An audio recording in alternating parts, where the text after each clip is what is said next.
I would like to, though, respond to the notion of allocating the colors in space-time. I agree, the colors were a result of a transaction, and therefore we do have to take into account the conditions out here, insofar as we can know them. But of course, our knowledge of these conditions out here is still a function of the functioning of our nervous systems, isn't it?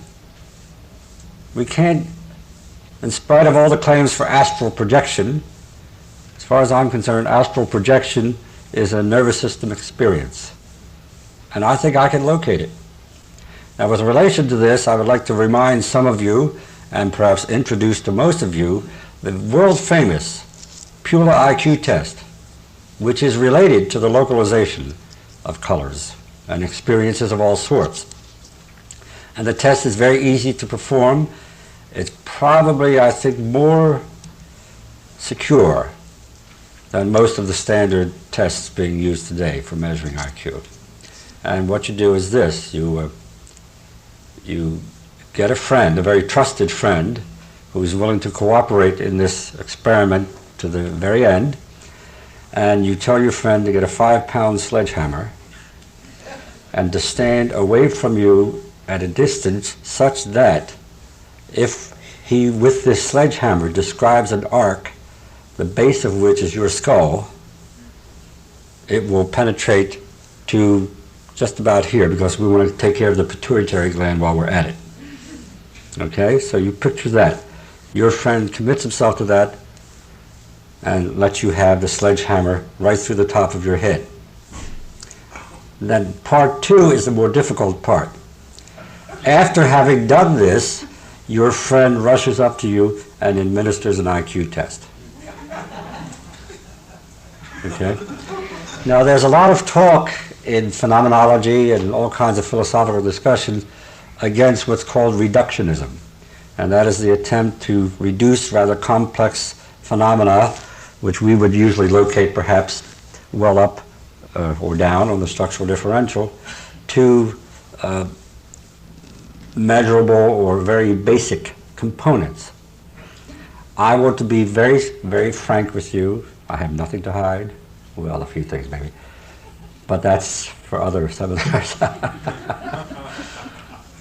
That to that extent, I admit that I'm a reductionist. As far as I'm concerned, no nervous system, no colors. No nervous system, no experience. That's my position. We can debate it, but not here. I'm pulling rank. Besides, there's so much time and so little to do, as Willy Wonka says.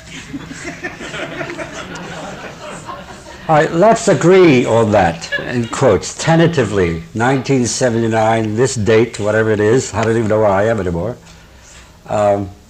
Let's say, all right, for our purposes here, we will locate the colors in the brain. Now, we don't mean by that our brain turns green or purple, although if you've ever seen an exposed brain, you can see there are lots of possibilities there. But we are saying that the experience that we label green, blue, yellow, whatever, is a function of brain function. Okay? Now, it's related to something out here, but what we're reporting is the endpoint, let's call it, the result of the transaction. Okay, so in that sense, I think we can say fairly securely the colors are in the brain. But, lots of quotes around that. All right, what about the black and white? That's a little tougher, it seems to me. Where would you allocate the black and white? Same place. Same place. What about that? Now, come on, let's, no! Fight, passionate disagreement. I made this morning in lieu of breakfast. Man does not live by bread alone. All right? And I saw myself, and there were signals coming from the brain to the muscles and electrochemical firings and relatively spastic movements with a magic marker that resulted in this pattern. So I have kind of a deep organismic feeling that this stuff is on this paper, because by God, I put it there. I saw myself do it. I was conscious of abstracting. I was monitoring myself. Okay.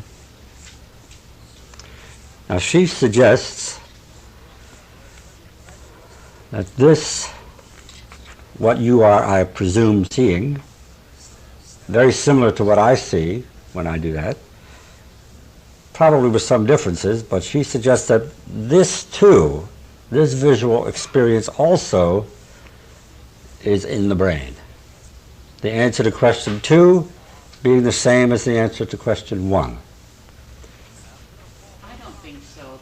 First of all, that fulfills the requirement of we can all observe that, and I think we could all agree on the parts that are white and the parts that are black. Okay. It's different from what we've been talking about before. So for me, that would be like a joint creation of what's out there and what's in here. All right, so because of the greater similarity, because we have the public observation of a present event, you feel that it's much more secure to say that these colors, and we'll call black and white colors, that these colors are here. Not independently of myself. So I have to make a transaction. Mm-hmm. And where do you experience the results of this transaction? Oh, in myself. Okay. I think that because this event is a stationary event, it's still a configuration, that the process, as that gentleman said, which goes on in my brain, is different from when the event is moving. Okay, that's clearly the case. Whether you saw colors before, reds and blues and so forth, which apparently you did not, it's still the case that this is a different experience from the other experience. But the question that we're concerned with is, where is your experience? Now this is much tougher, and that's why I'm stressing this. I'm suggesting that the answer to question 2 is the same as the answer for question 1. That we must learn to allocate this also. Do you have to be stimulated by light to see colors? Not necessarily. Okay. Now that's tough. And I want you to just sort of let that hang for a while. And if you agree with it, I want to suggest to you that you don't really believe it. Could we talk a little bit about how they are able to measure when you take a little card in and you want a decorator color, and you can give them the color you want and they know how to put it together to get what you want? They do it within degrees of tolerance. If we had Sure. a more careful observation, we could see these radius. Presumably, that there would always be some differences, but there are differences that most of us cannot detect. And we're not, in that case, we have a difference that doesn't make a difference. Right. Right? Like It's making a cake with a recipe. Sure. Right. No two cakes are precisely the same, but if they're within certain degrees of tolerance, the differences don't matter. And they're useful. And you say, wow, she always bakes a good cake, or he, whoever the baker Or might you be. can repeat your cake to Within certain Within- degrees of yeah. tolerance, okay? And sometimes the similarities are apparently very great. Let's be grateful for that. Without the similarities, what the hell would we have to talk about? how would we know our way around? Sure. So here we have a situation where we all seem to be reporting a great deal of similarity. And I infer that those similarities are in place in our several brains. Okay? But the best information I have from neurobiology indicates that since no two brains are precisely the same, even when we agree, we are agreeing about different things. The question then becomes, what difference does the difference make? And very often the difference doesn't make any difference. But sometimes it does. The awareness is what we're concerned with right now. When you speak of seeing that, are you speaking of seeing it with the outer eye or the inner eye? Can you distinguish for me the outer eye from the inner eye? When you close your eyes, or when you have a dream, Mhm. you'll be able to see color. I consider that as something that was not necessarily stimulated. It could have been maybe sometime during the day, but from something outside. But when you see with the outer slide, you're stimulated by that, what you see. Okay, let's, rather than outer and inner eye, may I suggest for descriptive reasons that we talk about seeing with the eyes open while we're awake, as opposed to the seeing that we do with the eyes closed when we're sleeping. Okay? We know that the brain is a self-stimulating system. We know, for example, that if we experience sensory deprivation, most of us would within 12 hours manifest very strong psychotic behaviors. You can be cut off where you're wrapped up and you don't even have a sense, no kinesthetic sense, you have no idea of where you are in space-time with relation to other structures. You can see nothing, you can hear nothing, you can smell nothing. And we would say, well, in that case, what's to do? I would not experience anything. Well, it turns out that we experience a great deal. Hallucinations of a very vivid character. The brain is very hungry. And if we cut it off, it, in a sense, feeds itself, presumably on past stored data. And as I say, most people who've been through such experiments behave as if they were psychotic. And usually it takes a couple days for them to get over that experience, to stop seeing things and to stop feeling disoriented and so forth and so on. What are those processes to stop that stimulation? I mean, what things are you saying that causes that to occur? Cause what to occur? The stimulation of the brain. Well, what I'm saying is, in effect, this is why the separation of the outer and the inner eye, I think, it's what we'll call later elementalistic. You can't stop the stimulation of the brain. You can cut off, obvious gross outside stimulation, but that doesn't stop stimulation because the brain proceeds to stimulate itself. Say, well, I'm not getting anything from outside. I'll go with what's here, baby. And you don't need drugs to do that. Oh, I saw a neat sign. I went into the kitchen to get a knife to make a hole on a piece of paper, and somebody had written on an announcement for a picnic. It said, what was it? Oh yeah, that's right. It says, those who concentrate on reality can't face drugs. Fantastic. The world is full of all kinds of clever people, no question about it. All right, let's move on from, yes. What you are saying then is that when you use the term I see, you want the total process in the end result and not any of the intermediate. No, I'm saying that. What I'm saying is that I want us to try to develop some shared awareness that the reports that we make to ourselves or to somebody else are reports about what's happening in the bone case, primarily. So that's the end result. Yeah. Okay. Now we recognize, though, that in most cases, the report is at least partly the result of the transaction with something out here. There was a structure here that I asked you to interact with. That's why I asked, is this part of what we usually call the real world? There's no illusion involved here, or some kind of magic or hoopla of that sort. This is just as much a legitimate part of the total structure called planet Earth as my left earlobe. And the question that we're concerned with is, what's the result of the transaction? Okay? All right, let me do you a favor. Yes, one more question or comment. Dr. Pula, I may have missed this, but did you say that we did not need light to interpret the variations of color? No, I did not. I did say, however, that we could have very vivid visual experiences in the absence of light. Check your last dream. All right. I spent about 3 years, a couple years back, looking for a definition of color that I could use in such circumstances. Now, of course, I was doing other things. I ate occasionally and walked to keep muscle tone and all that. And I saw many, many definitions, and lots of definitions were particularly related to, say, Newtonian optics, and some were related to combining light, so-called, and some are related to combining pigments. Some people still think that white is the combination of all other colors. I tested that.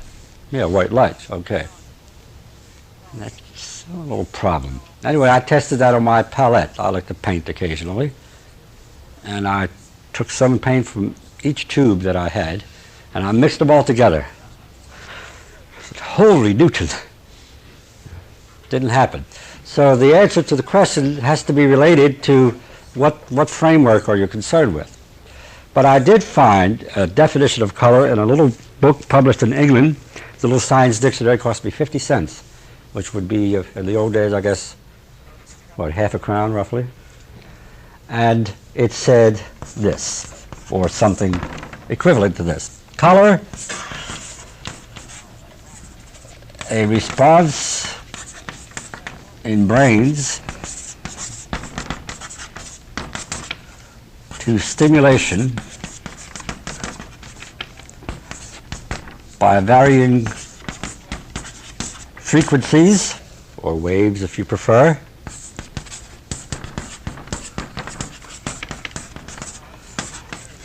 of that mode of energy that we call light.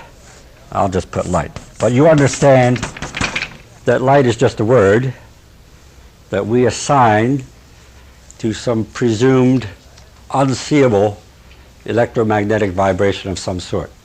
Can you see light? I see light. You do? Sure. No. There's light coming in. What's the first thing we have to do with the term light? Define it. Or at least allocate it to some level of abstraction or to some particular use of the word in a horizontal sense. When I say, can you see light, and you say yes, do you mean light as the physicist describes it? No. No. Okay. You mean light as an But I experience. see it. All right. You experience light Yes. because you're stimulated by Whatever the photons field, I or see whatever. it. Okay. Here I'm using the term as the physicist would use it. Okay? And let's note the difficulty here.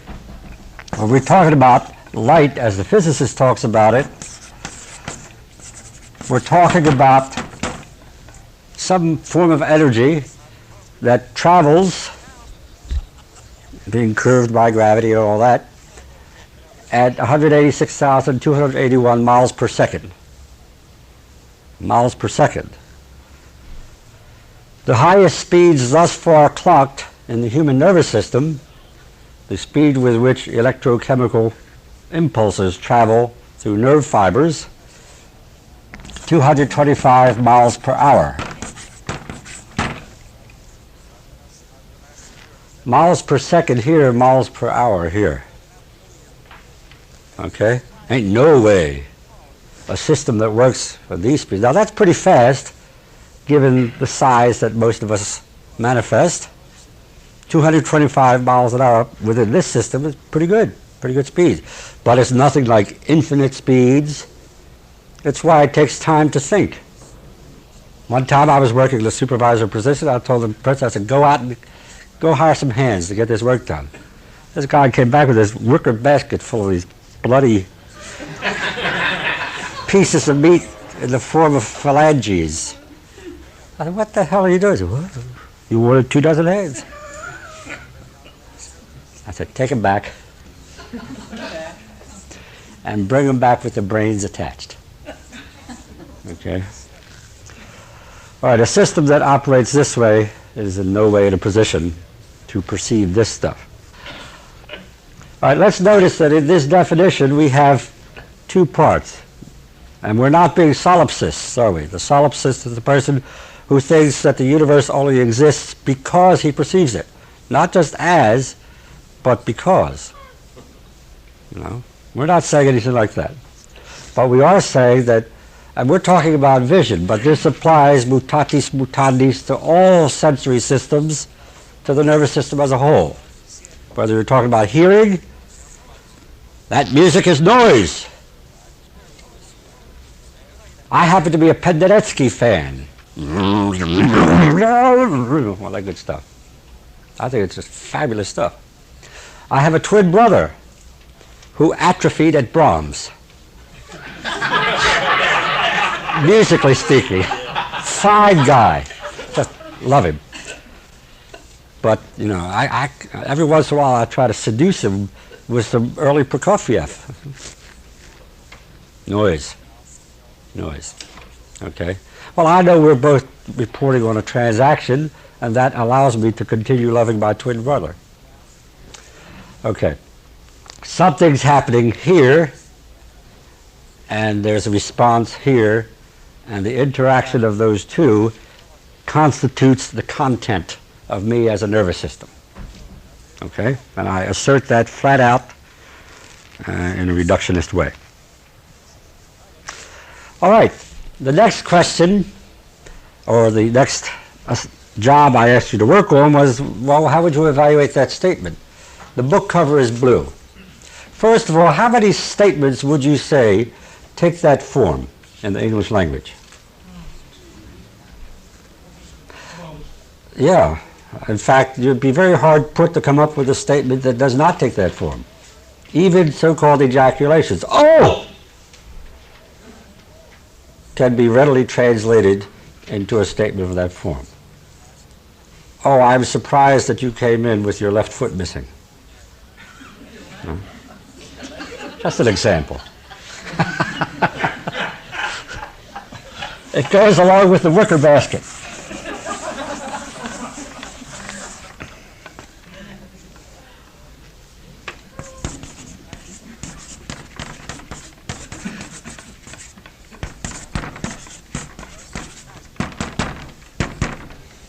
Okay, what's the matter with that? All right, is of predication. Can you say some more about that? You're actually talking about the color of the book cover, not the book cover, actually. All right. It's made out of cardboard or cloth. Well, I could choose to limit myself to a comment about the color, can I? It's a free country, still. To me, the book covers. Okay. What structurally is wrong with this? What does this do that we have been at some pains to suggest is inappropriate evaluating? Describe what's in our nervous system to the physical object. Okay. Korzybski's terms, it contains the is of identity. Or more strictly, as has been observed, the is of predication. Okay. We're assigning the blue to the book cover. Okay, but we've just discovered that the blue more appropriately labels a response, a result of a transaction between the book cover and me.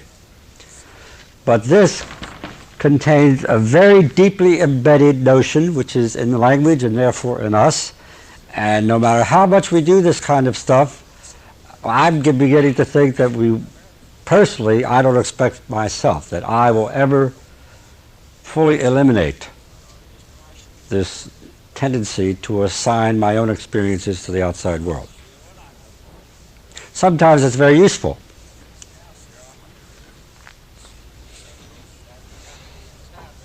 There's water out there to me.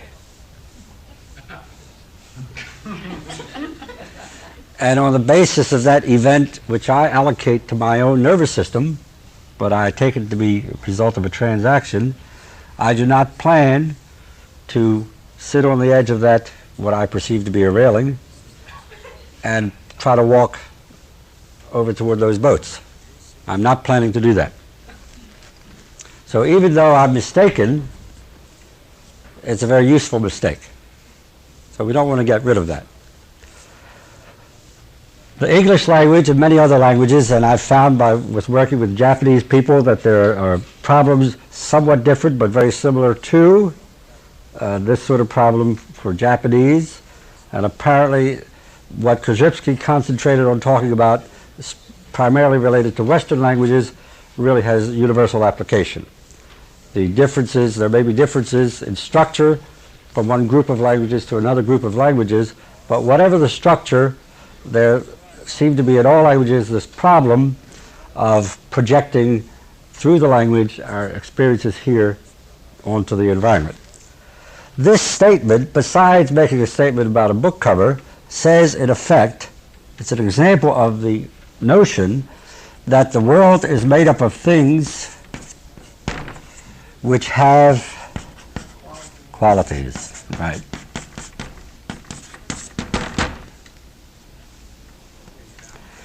Most of the statements that we make have at a subtler, deeper level the claim that the world is made up of things, separate entities, and these entities possess qualities, characteristics, etc., which are in those things. And part of the radical thing that we are pushing in general semantics is that that's a lot of hogwash. All right? That the qualities that we perceive are a function of our own functioning. You mean if the book were read, it came from Moscow? All right. If the book were read, perhaps we would understand it. All right. Is that okay? I don't mean that last response, but that's probably not okay. But the point we're making here, well, I want to make this very radically and unapologetically, that strictly speaking, and we don't say we have to go around being tongue-tied all day long. That won't happen for more than 10 minutes after a session anyway. But I'm saying that for purposes of training, of thinking about ourselves and thinking about the implications of general semantics and so forth, we have to be very sharp, very rigorous, and very radical in the root sense of applying this stuff. If we don't take the time and energy to do that, then frankly I think very quickly general semantics just becomes a kind of a parlor game. Kind of a fun thing. We can wave our fingers around, say, quote, quote, quote, and we can index each other, and you know, you can hyphenate all kinds of strange things, and it's a lot of fun, but it doesn't seem to make much difference. So I'm inviting you to really be very sharp with this. Well, the rejection, if that's the proper word, what you say, you cannot use this in a social interchange because nobody will stand for it, where talking like you did outside. Is this here a lonely exercise that you do for yourself? Or? Well, let's say alone, not necessarily lonely. Yeah. Right. I think probably the biggest pain is the general semanticist who indexes and quotes everybody to death right in front of them. Right. You know, and say, oh, well, that was an interesting inference. That's all that stuff. I have to watch out for it because I do a fair amount of this kind of stuff, and it can spill over into cocktail parties and things like that. And I have more than once had somebody spit ice into a glass and walk away, you know, as I lay some of this heavy stuff on him. So we got to get to his phatic communion and those social things. However, when my 5-year-old daughter asks me, why can I not walk through the wall, I do not hesitate, and I did not hesitate, to sit down and talk about atoms and molecules and the notion of process. And actually, when my kids were growing up, they all thought they were going to go to a college, which turns out not to exist, called Process University. That's what they thought that was going to happen. And they've now just shortened that into PU. So you got to be careful. And now, please turn the cassette over for the start of side B.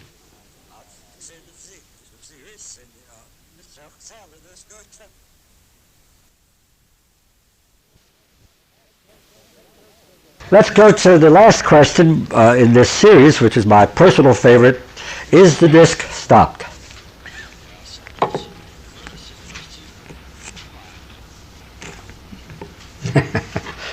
There it is. Yes. It appears to me to be stopped. Okay. How did you know that? How do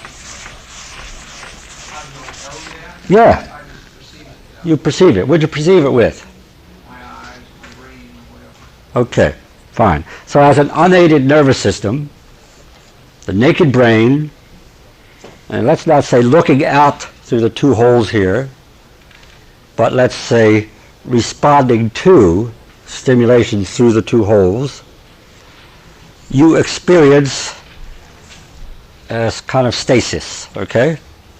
Fine. How many see that? How many would agree that the disk is stopped from that point of view? Thank goodness. If you don't see this disk is stopped, I don't want you working in my machine shop. Because the insurance rates would be much too high. All right? All right, let's use the old familiar term for that kind of observation, macroscopic. So from the macroscopic point of view, the report of the unaided nervous system, we would say the answer is clearly yes. At least we have just agreed to that. So apparently there's a lot of shared perception there. That is to say, we're seeing things apparently in a quite similar way within some area of tolerance. All right, fine. Did anybody answer that question otherwise? So first of all, before we go any further, did anybody have the reaction, boy, what a dumb question? Let's be honest. Anybody have that response? Okay. Yeah? Yeah. What'd you do with that? I had a short answer. I said yes. Yeah, okay. Well, what did you do with your response that was kind of a dumb question? Did you sort of stop with that? Yeah, and I guess I looked forward to what you were going to talk about. Okay. Did you reach a level of awareness where you suspected that maybe the purpose of the question, I mean, that it had some sort of pedagogical purpose? That's what I figured. Yeah. But you didn't try to decide what that purpose was? No. It's a pity. Yes. Actually, yes visually and no atomically. Okay. Can you see atoms? No. Has anyone ever seen an atom? Only photographs of Models. Well, there are some people who claim that they've photographed atoms. There was a guy in 1970, I forget his name, who developed a technique whereby he could flick from the edge of a very fine needle, supposedly individual atoms, up onto a photosensitive plate. And he came out with a nice polka dot picture. And he said, there are the atoms. You know? No. One guy they didn't lock up, but might have, but he committed suicide before they could. A French scientist named Blondel in the 1920s, who reported from the University of Nancy in France that he had discovered what he called, in honor of his university, the N-ray. And he published this around the world, great deal of excitement, and people came and they looked, and a lot of scientists saw the N-ray, and he would be looking through his microscope and describing it and lecturing, you know, I see the N-ray, all that. And then, it would have to be an American, I guess, a fellow named Wood from Johns Hopkins, physicist, went over there to take a look. He was very skeptical about being able to see some sort of sub or atomic level particle or something like that through what was then, this was before the electron microscope, which doesn't see electrons incidentally. And so he went over to take a look, and while Blondel was reporting what he saw, Wood removed a prism from Blondel's instrument. Didn't make a difference. Blondel kept reporting, describing everything about the N-ray, which he was still seeing. Although it would be impossible, if there were an N-ray, to see it with that part of the instrument missing. After he was finished his discourse, Wood said, look what I got. And Blondel, of course, realized the implications of that immediately, because he was devastated and shortly after committed suicide. So, believing is seeing, as the saying goes. Was that a ruse that he was doing, or his own belief system? Oh no, he was quite sincere. He was a well-respected physicist, and he was quite sincere, and I think he perhaps even anticipated getting the Nobel Prize for having discovered a new particle. But Tragic. was that a belief system then? I mean, because his belief system was shattered, he could not handle it? Oh yeah, well he realized that, I mean, you can imagine the impact of that for a person who's in the hard sciences, so-called, where not only sharp observation is very important, but the ability to keep challenging your own observation. According to Popper anyway, the best kind of experiment you can set up is one that will disprove your hypothesis if your hypothesis is not correct or useful. Well, of course, most of us, not being hard scientists, are constantly in pursuit of a way to prove our hypotheses, and that's relatively easy to do. Paranoid schizophrenic does it all the time. That people are no damn good, and everybody's out to get me. And you're a person, therefore, and of course I respond to you very defensively and hostilely, and maybe you get hostile. I say, proves it. You say I'm crazy, but I got the proof all around the place. Bunch of nuts. Because you're paranoid doesn't mean that they're not after you. That's right. That's very good. Just because you're paranoid doesn't mean that you're not being followed. Yeah. So that shows it's not all that simple, is it? All right. Any other, while we have, let's call that, let's assign that to the submicroscopic level, all right?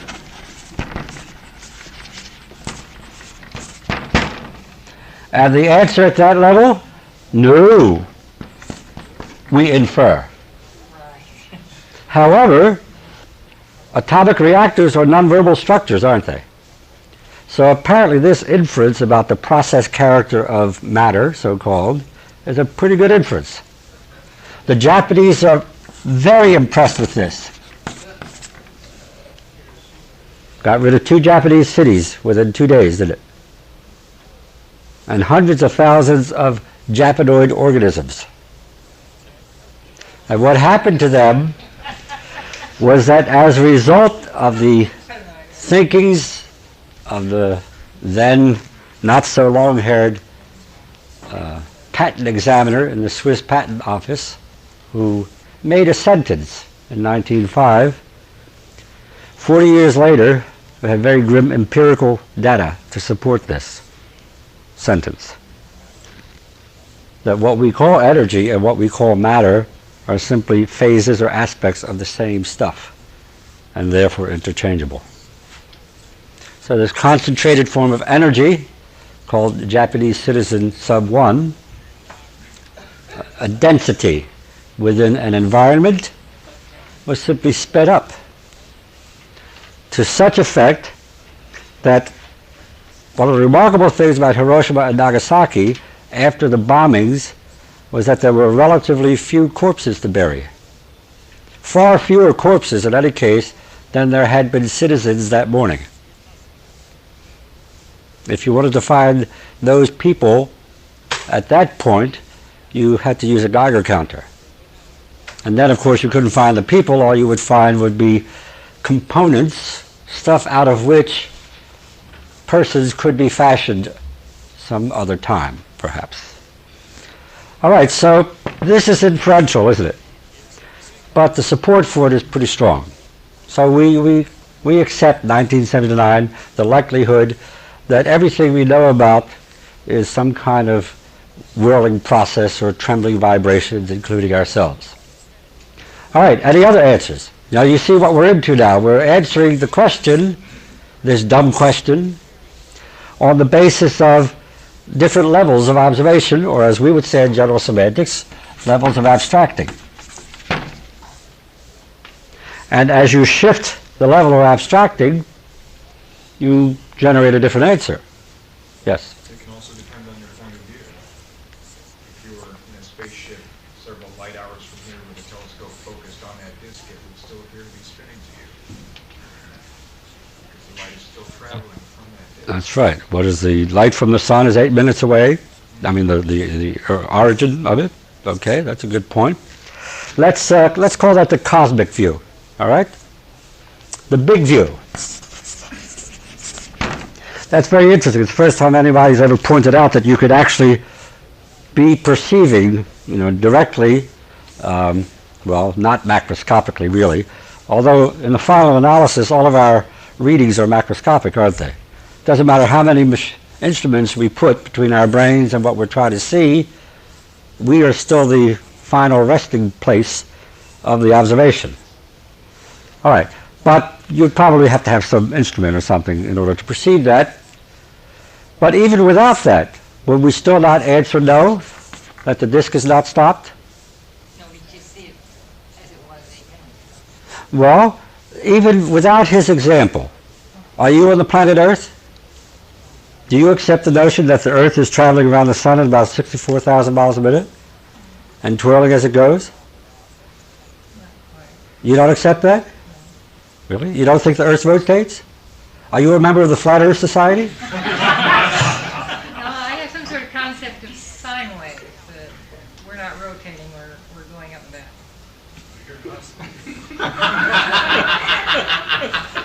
Are you going to write a paper on that? You're going to write that on a paper? Fine, that's right. But you're talking about some kind of motion in any case. And if the disk is on this so-called spaceship Earth, whatever the wobbles that are involved, then we would say, no, the disk is not stopped any more than we are. Okay? Fine. So we have no and yes and no. Any other levels that anybody can think of? On the microscopic level, we probably enough movement there some concern vision with motion. Okay. Let's examine that microscopic level and just think in terms of a traditional light microscope. Most of you perceive an edge, and let's say that it's like that, although I wasn't able to cut it that way. I couldn't cut it this morning. Suppose we put a nice powerful microscope on that edge. What's going to happen to that sharp edge that seems to clearly distinguish between the world of the disk and the world of the non-disk? What's going to happen to that? It's going to get fuzzy. Yeah, it's going to fuzz up, something awful. All right? Now suppose your life depended on it, and somebody said to you, all right, I want you to clearly distinguish where the disk stops and the non-disk world begins. It's a trade-off, isn't it? We don't realize that this sharp edge is a function of our nervous systems, including when touch is involved. So here we would have to say, well, the best we could do is interpolate an average line through here and say, well, we'll say the edge is this imaginary line now that goes through the fuzz. Suppose we move the microscope around the field, and here's where what you're suggesting comes in. We would probably see that the field in general seems to be quite stable. I mean, it seems to be a solid, stable background of some sort. And yet we might detect a bit of movement. And we might be very hard pressed to determine if that movement is a function of the structure of the disk, or if it's something external to the disk, or just what. So I would like to suggest a very hard-nosed, sharp, non-John Waynian answer. Okay? And that is that at the microscopic level, the answer should be a resounding yes to no. So we not only have what we might call vertical differentiation, but we can also have a horizontal differentiation within a given level of observation, as long as we know what we're up to. You know, I mentioned John Wayne because he has served so long, I think, at least for me, as a model of this very forthright is of identity kind of behavior. Is of identity may be the stuff that heroes are made of, at least the old-fashioned ones. And very often people, I suspect, as we go through this, will say, well, that's pretty damn mushy. I mean, is it or isn't it? Stopped. And I want to suggest that the John Wayne response is precisely the mushy one. That's the one where the failure to be tough comes out in gross behavior. The punch in the mouth as a solution to a psychosocial problem of some sort. This kind of discrimination takes guts, and it takes time, and it takes being human.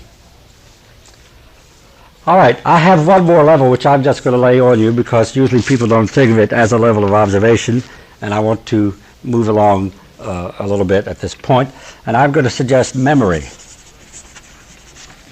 as a level of observation. Now this is a little tricky, but it's important to recognize that no observation, none of the other things we've talked about can be made without the benefit of memory. Every present observation is a function of memory. The brain apparently constitutes a system that works in such a way that as it's stimulated, it rapidly scans itself and is constantly matching incoming data with stored data. And if it is not able to do that, it doesn't know what to do with what it's experiencing.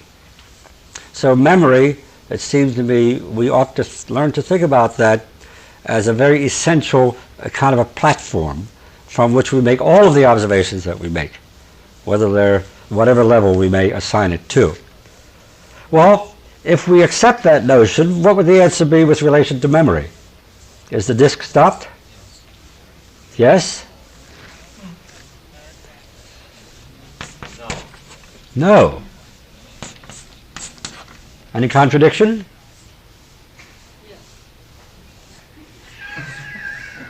Any contradiction? No. Can't you remember it either way? Well, I Sure. never saw it still. So You I never stopped from the first time. No, I And how long ago was that? What? How long ago was that? Fraction of a second ago. All right, that's long enough. Okay. Okay. I was talking about the beginning of my experience. Yeah. Are you not constantly reporting to yourself what you observed a fraction of a second ago? Yeah, but I also remembered that my first experience with this disc, because my eyes were closed, was it moving, and I didn't have any memory of it still prior to that point. Yeah. But now, I remember that. Now Okay. you're putting a now on it. yeah. As a general area of remembrance, I remember a point where I didn't have a memory of that disc still. Fine. But you had memories of previous discs. In other words, when you saw this thing, Like that has been cut with a neuropsychological... nevertheless, this was similar enough that you could interact with it and not experience vertigo or nausea or what have you. Okay. All right, so I'd like to suggest that at this level, the answer is, again, a very sharp yes to no. You can remember it either way, can't you? If you experienced it both ways, you can remember it both ways. Now, note, no contradiction. We say, is the disk stopped? And the answer is a resounding no, yes to no, yes, yes to no, and definitely no. And there's no contradiction, provided we recognize that each answer is appropriate to a different level of abstracting, and also with these horizontal differences, that each answer is related to, let's say, a different part of the field, or certain different circumstances that we assign to generate the answer.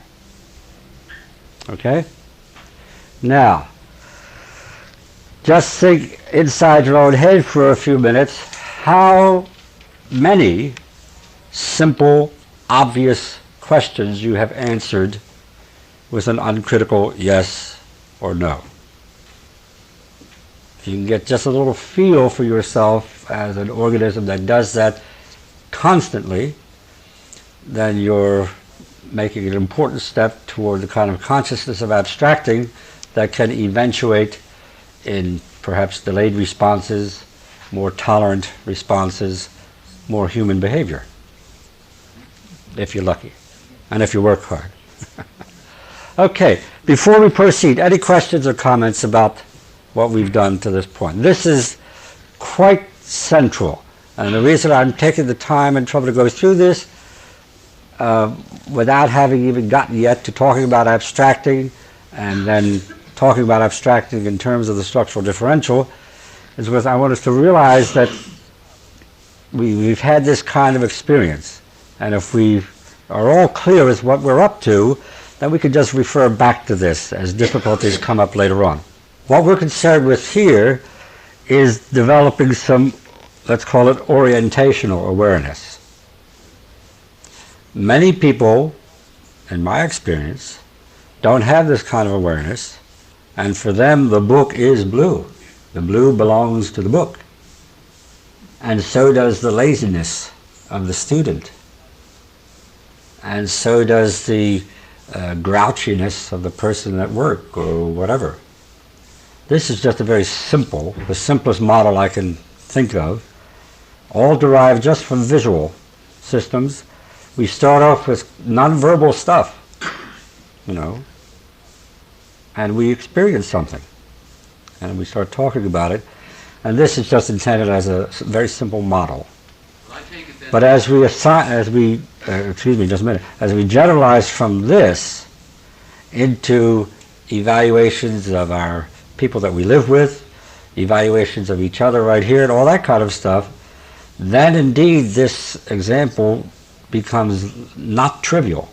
Let me just give you a very simple example related to this. If I really internalize this, and really, if I internalize this at all, successfully, if somebody says to me, you know, give me that green book, and I look at it and I experience a blue one, and then I don't have to, you crazy jerk.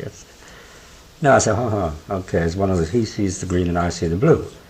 I have a telephone at home, which I call the blue phone. All the kids call it the green phone, and they outnumber me, 6-1.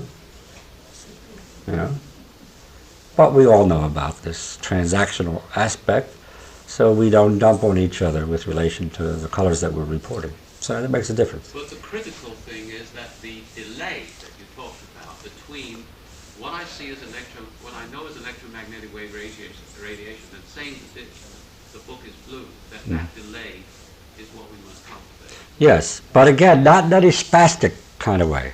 I've seen people who get a notion about this delayed response, and they start moving like that, whereas before they were kind of more fluid, so you got to watch out for that. So it's a question of orientation.